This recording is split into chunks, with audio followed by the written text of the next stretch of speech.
Assalamu alaikum. Dans cette vidéo, on va continuer la quatrième partie du chapitre 10, fonctions polynômes.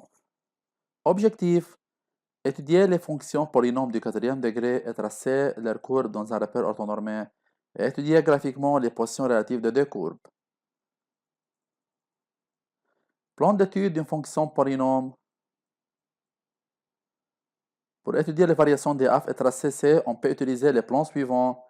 Déterminer le domaine de définition de f, déterminer les limites de f aux bornes ouvertes du 2 de f, calculer la fonction dérivée étudier son signe, dresser le tableau de variation de f, déterminer les coordonnées de certains points particuliers et tracer C dans un repère orthonormé OIJ. Étude d'une fonction polynôme du quatrième degré. Exemple 1. On considère la fonction f définie par f de x égale 2x4 moins 4x2 plus 3. Étudier les variations de f et tracer C. Solution. Premièrement, d de f égale à moins l'infini plus l'infini car f est une fonction polynôme. Parité. On a d de f est centré en 0, f de moins x égale f de x par un simple calcul, donc f est une fonction paire. Par suite, il suffit d'étudier et tracer C sur l'intervalle 0 plus l'infini. Deuxième étape, limite de f de x quand x tend vers plus l'infini et la limite du terme dominant qui est 2x4. Donc, limite de f de x quand x tend vers plus l'infini égale plus l'infini.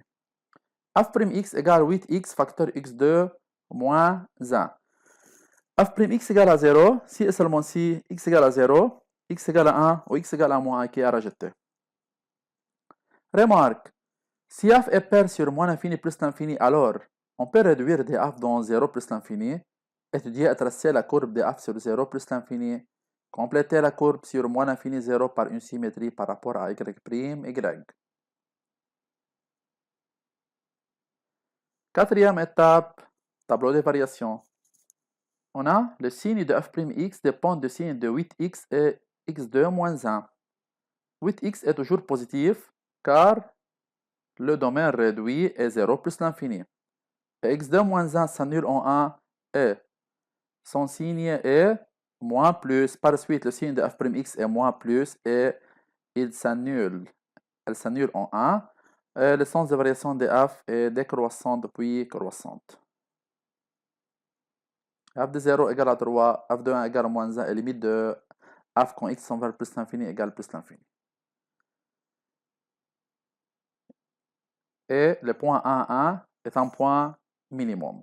Cinquième étape, on prend quelques points particuliers. Par calculatrice, si x égale à 0, f de x égale 3, si x égale 0,5, f de x égale 2,1. 4 points appartiennent à C. Courbe, sixième étape, on construit la courbe de C. Premièrement, on place ces points particuliers 0,3, 0,5, 2,1, 1,1 qui est un point minimum. Et en x égale 0, c'est à une tangente horizontale car f'0 égale à 0. On utilise maintenant le tableau de variation. F est décroissante de 3 à 1.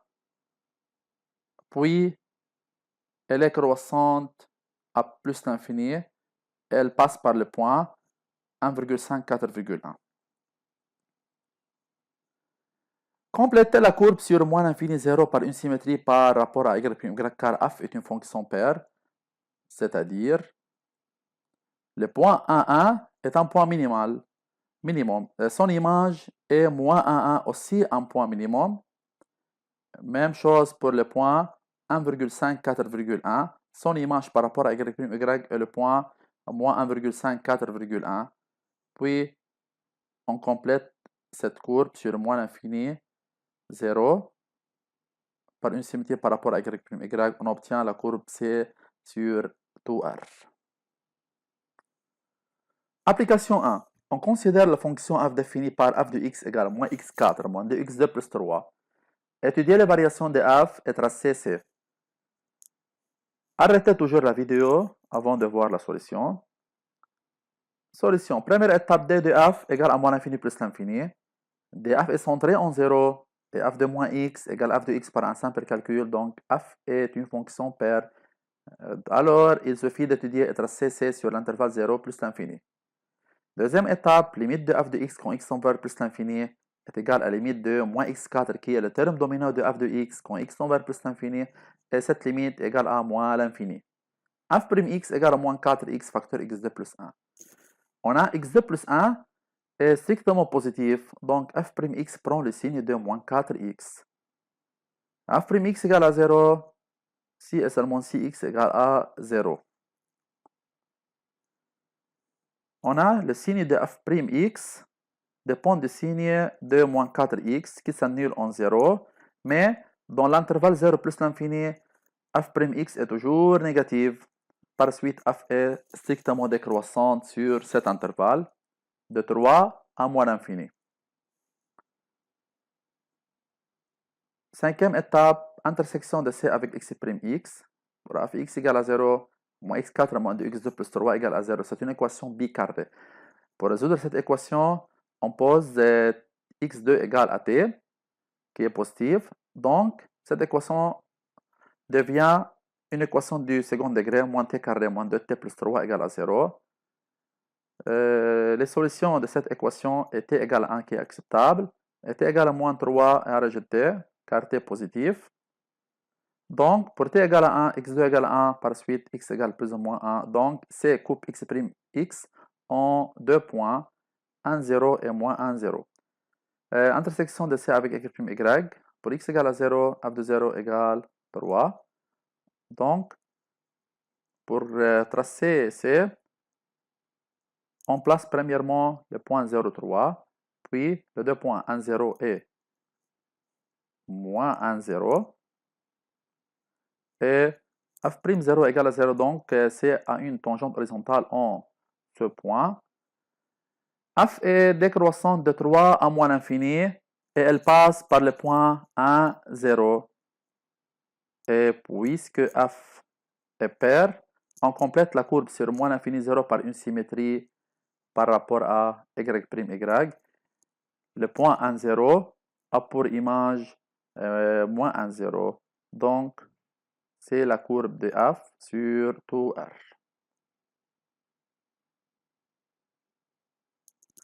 Remarque, si f est une fonction paire sur moins l'infini plus l'infini et f est décroissante sur 0 plus l'infini, alors f est croissante sur l'autre intervalle moins l'infini 0.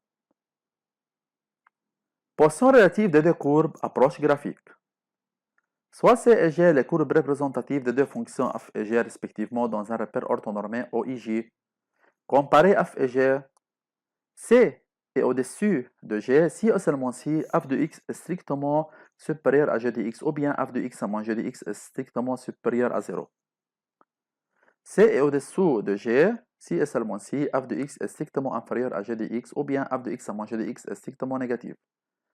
Et C coupe G si et seulement si f de x égale à g de x ou bien f de x moins g de x égale à 0. Exemple 2. Dans la figure ci-dessous, C et G sont les courbes représentatives de deux fonctions f et g, et on considère les deux points a, moins 1, 1 et e, 1,2, 0.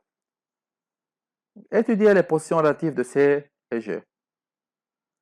On a pour x égale à moins 1 ou x égale à 1,2, C coupe G donc f de x égale g de x ou bien f de x moins g de x égale à 0. Pour x appartient à l'intervalle moins l'infini moins 1, union 1,2 plus l'infini, on remarque que C est au-dessous de G.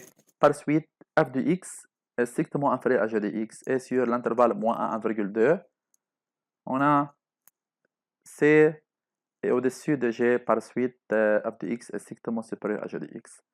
Les positions relatives de C et G sont représentées par ce tableau.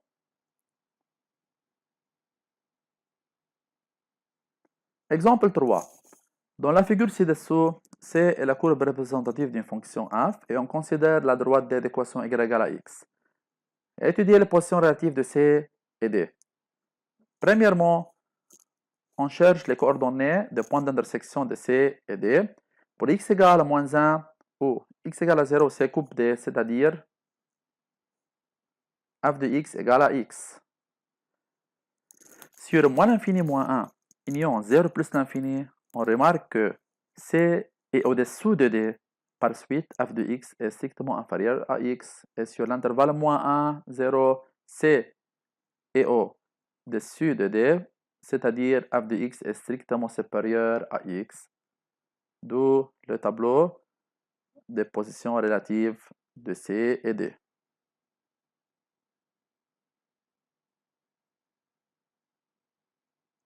Application 2. Aussi, on considère les deux courbes C et G et les 3 points A, B et C. Étudier les positions relatives de C et G.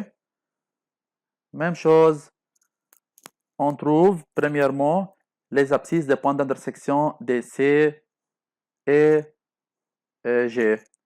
C coupe G en 3 points d'abscisse respectifs, -1, 1 et 3.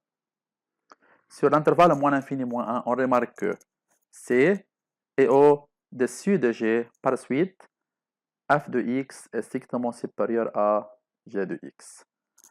Sur l'autre intervalle, -1, 1, on a C est au-dessous de g de x, de g.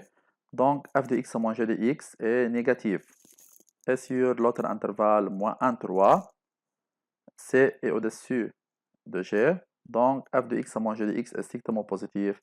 Et sur le dernier intervalle, sur 3 plus l'infini, on a C est au-dessous de g. Par suite, f de x moins g de x est strictement négatif. Jad et Jawad ont travaillé le même exercice suivant. C est la courbe représentative d'une fonction f et L est une droite d'équation y égale à -4. Étudier les positions relatives de C et L. Le travail de Jad est le suivant. Et le travail de Jawad est aussi le suivant. Jad a travaillé suivant l'axe de Y et Jawad a travaillé suivant l'axe de X, d'où la réponse correcte est la réponse de Jawad. Devoir, exercice 14, partie F, page 217. Si vous avez oublié certains détails, regardez de nouveau la vidéo. Et quelques résumés sur la parité de F, sur le sens de variation de F, sur les éléments symétriques d'une fonction f et sur les positions relatives de f et g. Et le suivant, déterminer le signe d'une fonction graphiquement et démontrer que l'équation f de x égale à 0 admet une racine unique ou plusieurs racines en utilisant le tableau de variation ou la courbe et résoudre graphiquement l'équation f de x égale à 1. Et merci beaucoup.